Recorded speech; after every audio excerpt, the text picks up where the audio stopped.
अस्सलाम वालेकुम everyone and welcome to my channel being a traveller. और मैं हूं बिलाल आज़म। और आप लोग मेरी काफ़ी अभी पीछे सीरीज़ देखते रहे हैं। पहले ईरान और टर्की की देखी, फिर नॉर्थ अमेरिका की देखी, उसके बाद आपने बाल्कन कंट्रीज़ की देखी।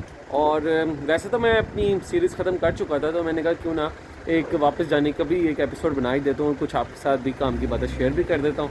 तो फ़िलहाल मैं हूँ मैकेडोनिया के स्कोपिया शहर और अलेक्जेंडर द ग्रेट एयरपोर्ट के ऊपर, और यहाँ से मैं वापस जाने लगा हूँ पाकिस्तान। पहले मुझे यहाँ से फ़्लाइट लेकर जाना है इस्तांबुल, और इस्तांबुल से फिर मेरी फ़्लाइट होगी इस्लामाबाद की। तो एयरपोर्ट में पहुँच गया हूँ और काफ़ी जल्दी पहुँच गया हूँ, तो देखते हैं, थोड़ा सा वेट करते हैं। अगर जल्दी मुझे मिल जाता है बोर्डिंग पास तो हम बिज़नेस लाउंज में जाएंगे, वहाँ पे थोड़ा वेट करेंगे, फिर आपके साथ कुछ बातें शेयर करूँगा।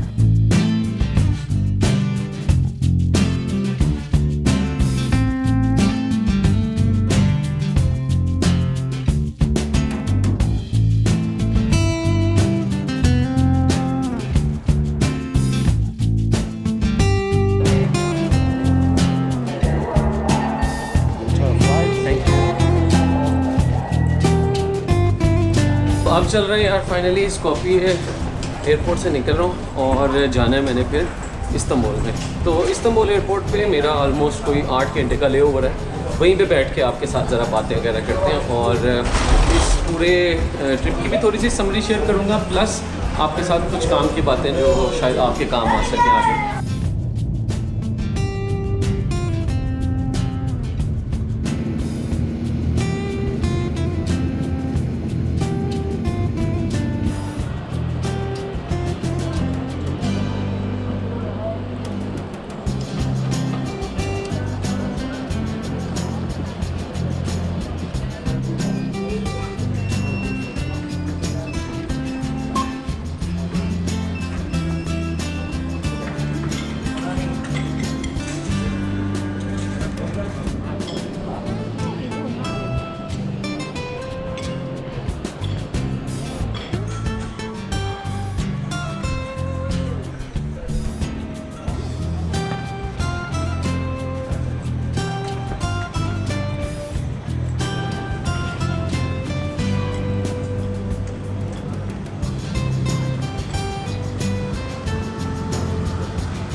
ऑल राइट जी, तो चेक इन कर लिया मैंने इस्तांबुल पे, और सिक्योरिटी क्लियरेंस हो गई है, बैग शैग रख लिया है, कुछ मैंने खा पी भी लिया है। अब मैं आपके साथ शेयर करता हूँ यार कि आपने अगर ट्रैवल करना हो, जैसे ये मेरा भी ट्रैवल बहुत लंबा था, तो कैसे एक लंबा ट्रैवल किया जा सकता है और कैसे आप लोग अपना बजट प्लान कर सकते हैं, स्पेशली अपने ट्रैवल को कैसे आप अपने बजट के अंदर रख सकते हैं और चीप कैसे रख सकते हैं और ज़्यादा से ज़्यादा लंबा ट्रैवल कैसे कर सकते हैं।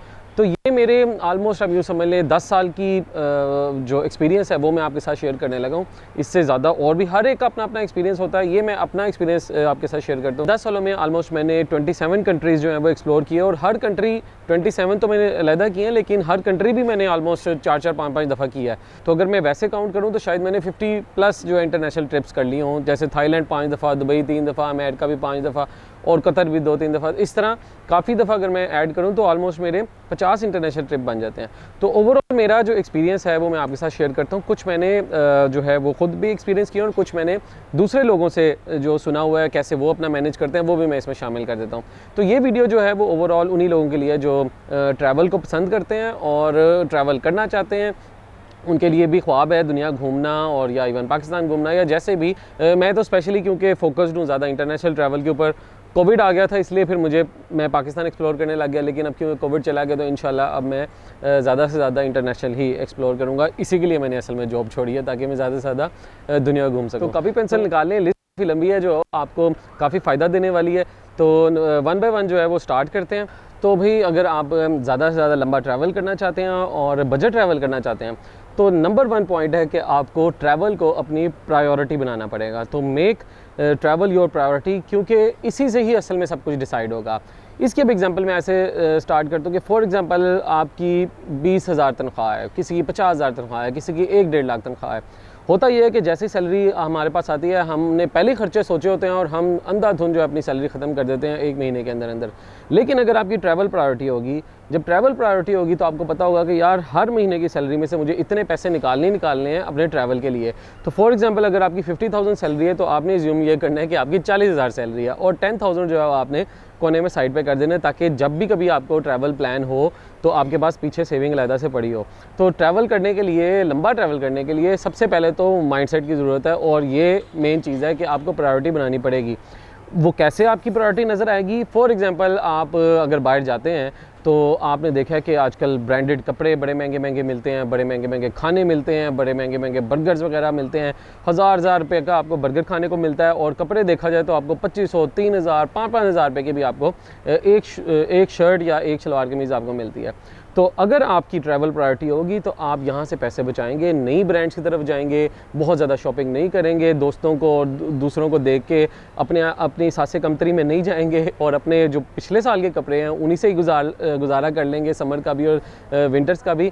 इस तरह ही आपकी सेविंग हो सकती है, अदरवाइज़ आपकी सेविंग नहीं हो सकती। महंगे महंगे फ़ोन चेंज करते रहना, दोस्तों यारों में शौखियाँ मारने के लिए पैसे ज़ाया करना, ये सारी चीज़ें अगर आप नहीं करेंगे तभी आपके लिए ट्रैवल जो है वो प्रायोरिटी बन पाएगा और आप उसके लिए पैसे सेव कर पाएंगे। तो पॉइंट नंबर 3 आता है कि कैसे आप सस्ता ट्रैवल कर सकते हैं। वो ये है कि आपने एडवांस में अपनी ट्रैवल की प्लानिंग बहुत ज़्यादा करनी होती है। अब एडवांस में कैसे प्लानिंग की जा सकती है? एडवांस में प्लानिंग ऐसी की जा सकती है कि आपने फॉर एग्जांपल आपको पता है कि ट्रैवल आपकी प्रायोरिटी है और फॉर एग्जांपल आपने शॉर्ट लिस्ट कर लिया हो कि यार मैं मलेशिया घूमना चाहता हूँ या थाईलैंड घूमना चाहता हूँ या कोई टर्की घूमना चाहता हूँ। तो आपने थ्रू आउट इंटरनेट पे, गूगल पे उनके टिकट्स और पैकेजेस वगैरह सर्च करते रहना है। और टिकट्स के लिए, सर्चिंग के लिए कौन से टूल मैं यूज़ करता हूँ? मैं स्काई स्कैनर यूज़ करता हूँ, kayak.com यूज़ करता हूँ, गूगल फ्लाइट्स यूज़ करता हूँ।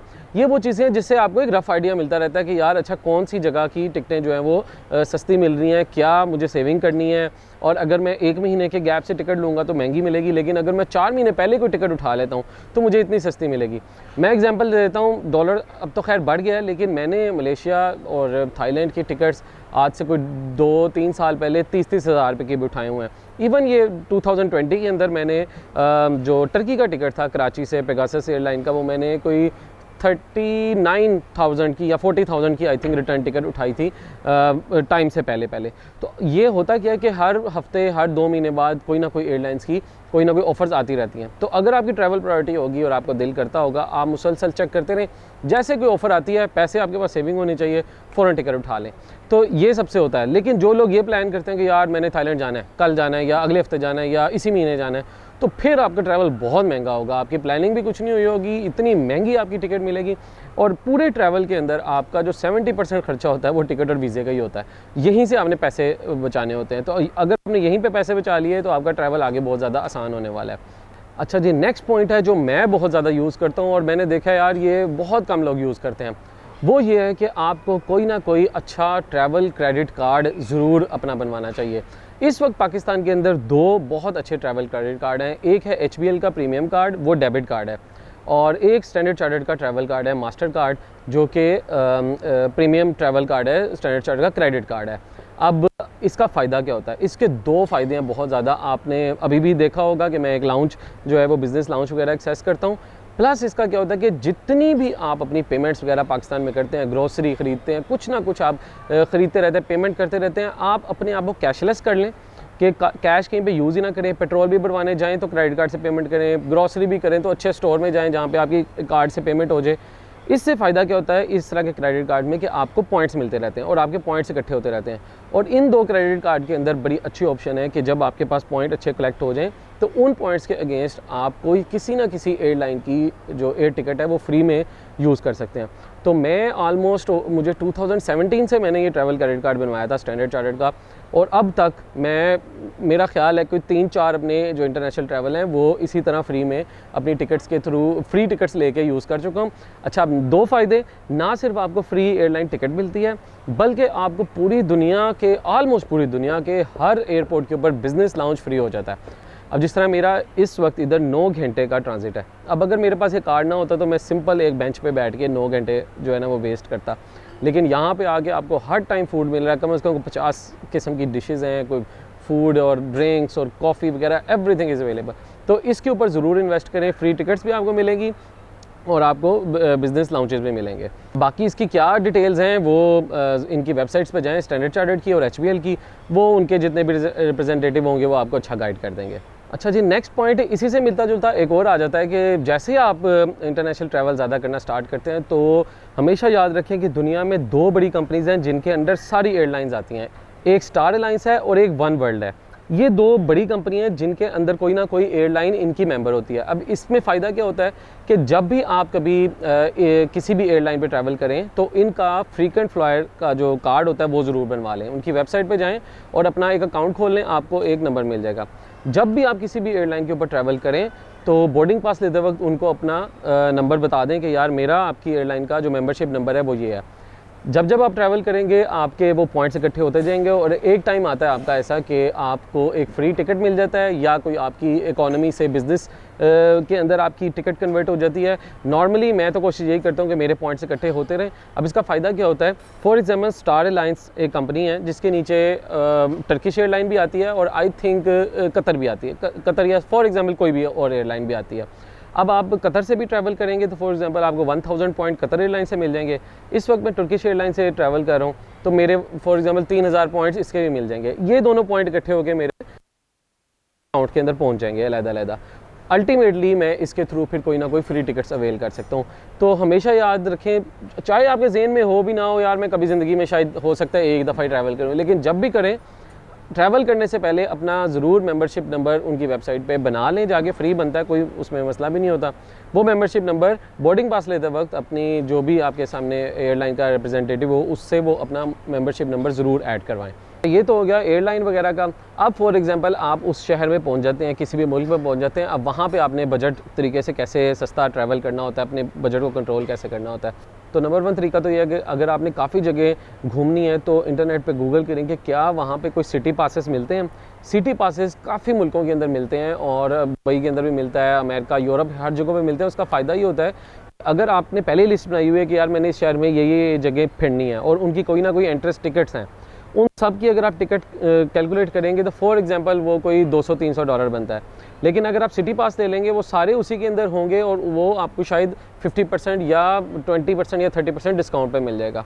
तो इस तरह आप जो है वो अपने बजट को कंट्रोल कर सकते हैं सिटी पासेस के थ्रू। तो मैंने पर्सनली दुबई के अंदर अपनी फैमिली के साथ, अपने दोस्तों के साथ इस तरह ट्रैवल किया हुआ है कि आपको काफ़ी जो है वो फ्री वाउचर्स मिल जाते हैं बाय वन गेट वन के, और उसके थ्रू आप अपनी आप एक कूपन लेते हैं तो दूसरा फ्री, आप एक एंट्रेंस टिकट लेते हैं तो दूसरा फ्री, आप एक बर्गर लेते हैं तो दूसरा फ्री। इस तरह आपका बजट जो है वो कंट्रोल भी होता है और बहुत ज़्यादा सस्ता। इवन एक होटल की नाइट लेते हैं तो दूसरी नाइट फ्री। तो वो बड़ी अच्छी एंटरटेनर के नाम से वो ऐप है और वो आप ले सकते हैं। सब पाकिस्तान के अंदर भी वो ऐप आ चुकी है और वो आप दुबई के अंदर भी यूज़ कर सकते हैं और इस तरह हर मुल्क के अंदर आप ये इस तरह की ऐप्स वगैरह यूज़ कर सकते हैं। वो आप गूगल करेंगे तो आपको मिल जाएगा। एक और चीज़ जो आप अपना सस्ता ट्रैवल कर सकते हैं, स्पेशली साउथ ईस्ट एशिया, ये जो थाईलैंड, मलेशिया, सिंगापुर, वियतनाम, अगर आप इधर सस्ता ट्रैवल करना चाहते हैं तो इधर जितनी भी छोटी छोटी एयरलाइंस हैं, आप सिर्फ अगर एक बैकपैक लेके जाएं और बड़ा बैग आपका ना हो जो आपको बुक करवाना पड़ता है, सिर्फ एक बैकपैक अगर आपके साथ हो, सिर्फ 2-3 शर्टें हो, एक निकर हो और एक पैंट हो, इसके साथ आप ट्रैवल करें तो आपको बहुत सस्ता ट्रैवल पड़ता है। और वो भी आपने अगर अर्ली टिकट्स उठा ली हो ऑनलाइन। एयर एशिया स्पेशली उनकी फ़्लाइट है, थाई स्माइल फ़्लाइट है, एक टाइगर है, स्कूट है, ये 4-5 एयरलाइंस ऐसी हैं जो अगर आपके बैगेज आपके पास ना हो, सिर्फ एक बैग हो, तो आपको ऑलमोस्ट 50% के ऊपर आपको टिकट दे देती हैं। तो मैंने मेरा ख्याल है 7-8 मुल्कों का इकट्ठा ट्रैवल किया था 2.5 लाख रुपए के अंदर। सिर्फ ये 2019 की बात है, 2.5 लाख रुपए के अंदर मैंने 7 मुल्कों का ट्रैवल किया था। ऑलमोस्ट 1.5 महीने मैंने ट्रैवल किया था जिसमें सब कुछ मेरा शामिल था। और उसकी मेन वजह यही थी कि मैंने टिकट्स बहुत ज़्यादा सस्ती उठाई थी। 16 फ़्लाइट्स थी मेरे उस ट्रिप के अंदर, लेकिन वो मेरी बहुत सस्ती टिकट्स बनी थी। इसके साथ ही फिर नेक्स्ट पॉइंट आ जाता है कि आपने जब सस्ता ट्रैवल करना है तो रहना कहाँ पे है। तो रहने के 2 पॉइंट्स हैं कि आपने हमेशा जहाँ पे भी बस स्टॉप होगा एक उसके पास अपनी अकोमोडेशन लेनी है, और जो अकोमोडेशन लेनी है वो आपने हॉस्टल्स लेने हैं, उनका रिव्यू पढ़ना है कि उनकी रेटिंग वगैरह देखनी है, रेटिंग ज़रूर देखनी है, लोगों के रिव्यूज़ वगैरह देखने हैं, उनके देखने के कुछ लोगों ने नेगेटिव चीज़ें लिखी हुई हैं, क्या वो आपके लिए नेगेटिव हैं या वो ज़्यादा नखरेला बंदा था, उसने ज़्यादा नखरा दिखा के उसको नेगेटिव कर दिया। तो आपने खुद देखने हैं उनके नेगेटिव और पॉजिटिव रिव्यूज़ वगैरह, उसकी बेस के ऊपर आप अपने हॉस्टल सिलेक्शन करें, पिक्चर्स को देखें। तो मैं जो नॉर्मली सिलेक्ट करता हूँ मैं booking.com को सिलेक्ट करता हूँ। अगोडा बहुत कम यूज़ करता हूँ। Booking.com का फ़ायदा क्या हुआ मुझे कि मैंने शुरू से 10 साल हो गए हैं मैं Booking.com ही यूज़ कर रहा हूँ। करते करते आपके वो लेवल बढ़ाते जाते हैं मेंबरशिप के। पहले वो आपको लेवल 1 देते हैं, फिर आपको अपना लेवल 2 कस्टमर बनाते हैं, फिर आपको लेवल 3 कस्टमर बनाते हैं। अब इस वक्त मैं Booking.com का लेवल 3 कस्टमर हूँ, जिसका मतलब ये है कि मुझे फ्री ब्रेकफास्ट मिलता है, चाहे मैं ब्रेकफास्ट वाला कमरा ऐड भी ना करूँ। मुझे अप टू 20% डिस्काउंट मिलता है Booking.com की तरफ से। हॉस्टल वाले को उतने पैसे देगा Booking.com, लेकिन क्योंकि मैं उनका मेंबर बन चुका हूँ, पिछले 10 साल से यूज़ कर रहा हूँ और ज़्यादा से ज़्यादा बुकिंग्स उनके थ्रू करवाता हूँ, तो मुझे फिर डिस्काउंट्स वगैरह मिलते हैं। इस तरह फिर मुझे वही वाला हॉस्टल अगर साथ वाले मेरा दोस्त अगर वही कमरा देखेगा तो उसको 5,000 रुपये पे नज़र आएगा, लेकिन मैं अपने मोबाइल पर जब खोलूँगा तो मुझे वो 3,500 रुपये नज़र आएगा, क्योंकि मैं Booking.com के साथ शुरू से चल रहा हूँ और मुझे उन्होंने अपना एक एफिलिएट मेंबर बना लिया हुआ है। तो ये भी एक तरीका है अपने डिस्काउंट्स लेने का। मुझे नहीं पता था, लेकिन ये टाइम के साथ साथ मुझे पता चला है, तो मैंने फिर इसको भी अवेल करना शुरू किया, जिससे मुझे बहुत ज़्यादा फ़र्क पड़ता है सस्ते हॉस्टल या होटल सेलेक्ट करने के अंदर। नेक्स्ट तरीका, जब आप किसी भी शहर में या मॉल के अंदर पहुंच जाते हैं तो आपने कैसे अपना कंट्रोल करना होता है। नॉर्मली मैं लोगों को देखता हूं कि एयरपोर्ट से उतरते ही सीधा जी टैक्सी करवाई और टैक्सी करा के जो है ना वो आप पहुंच गए अपने होटल या हॉस्टल। वही सबसे पहला टाइम होता है जब आपको जो है ना वो चूना लगाना होता है किसी भी टैक्सी वाले ने, और वो इतनी महंगी पड़ती है आपको। टैक्सी वाला क्यों पता है, नया नया बंदा है, इधर पहुंचा है, लंबे रास्तों से लेके जाओ, वो ऐसा बिल बनाएगा कि आप जो है ना फ्लैट हो जाएंगे, आपका सारा जो बजट है वो वहीं पे आउट हो जाएगा। तो हमेशा सर्च करके जाएं कि आपने पब्लिक ट्रांसपोर्ट यूज़ करनी है। जहाँ पे भी आपने हॉस्टल अपना लिया उससे पहले आपने प्लानिंग करनी है कि यार इन जगहों पर मैंने जाना है अगर, तो मुझे कहाँ से ट्रांसपोर्ट मिलेगी। इसलिए हमेशा सिटी सेंटर में अपना हॉस्टल लें। चाहे आपको थोड़ा सा महंगा मिल भी जाता है हॉस्टल बाकी हॉस्टलों की निस्बत, लेकिन सिटी सेंटर वाला अगर महंगा भी मिल रहा है तो लें महंगा, क्योंकि आपको फिर जब बसेस आपको सस्ती मिलेंगी, आपको करीब मिलेंगी, आपके वो पैसे बचेंगे। तो ये ज़रूर करें, ज़्यादा से ज़्यादा पैदल चलें। मैं ऑलमोस्ट जब भी ये ट्रैवल पे निकलता हूँ अपनी बैक पैकिंग पे, फैमिली के साथ जब नहीं होता, तो मैं तो हमेशा पैदल को ही ज़्यादा जो है ना वो फोकस करता हूँ। आप मेरी वीडियोज़ में देखते ही हैं, बैग मैंने लटकाया होता और मैं थ्रू आउट पैदल चलता हूँ, या फिर मैं कोई बस का कार्ड ले लेता हूँ 3 डेज़ का, 7 डेज़ का, जो अनलिमिटेड राइड्स दे देता है। उसका भी बहुत ज़्यादा फ़ायदा हो जाता है कि आपका टाइम भी बचता है एक जगह से दूसरी जगह पहुँचने का, और आप ज़्यादा से ज़्यादा जो है वो जगह कवर कर लेते हैं। तो अच्छा, अब अगर आप हॉस्टल में आ गए हैं तो कोशिश ये करें कि फॉर एग्ज़ाम्पल अगर आपका किसी भी शहर के अंदर 2 दिन से ज़्यादा अगर स्टे है, तो मैं हमेशा सजेस्ट करूँगा कि बाहर खाना ना खाएँ।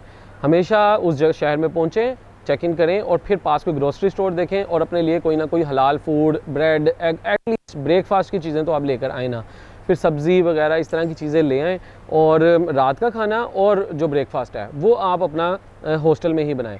और हॉस्टल भी हमेशा वो सिलेक्ट करें जिसके अंदर किचन हो। तो मेरा तो बहुत ज़्यादा बजट इसमें बचता है, स्पेशली जब मैंने ये यूरोप का जो पार्ट किया वो मैंने इसी तरह ही किया कि हमेशा मैं बाहर से कुछ ना कुछ ले आता था, शाम के टाइम कुछ फ्राई कर लेता था, कोई नगेट्स वगैरह इस तरह की चीज़ें, या कोई सब्ज़ी वगैरह, या सुबह के टाइम ब्रेड एग तो मैं ज़रूरी लेकर आता था। तो इस तरह आपका बहुत ज़्यादा खाना बच जाता है। आपने बस ये देखना होता है कि यार जो बाहर खाना मिल रहा है और अगर आप खुद ग्रोसरी से लेके आते हैं तो उसमें फ़र्क कितना है। अगर तो फ़र्क बहुत ज़्यादा है तो फिर आप खुद ग्रोसरी करें, खुद सब कुछ बनाएं। अगर फ़र्क बहुत कम है तो फिर हैसल ना करें, फिर आप बाहर से खा लें ताकि आप उनकी भी चीज़ें ट्राई करें।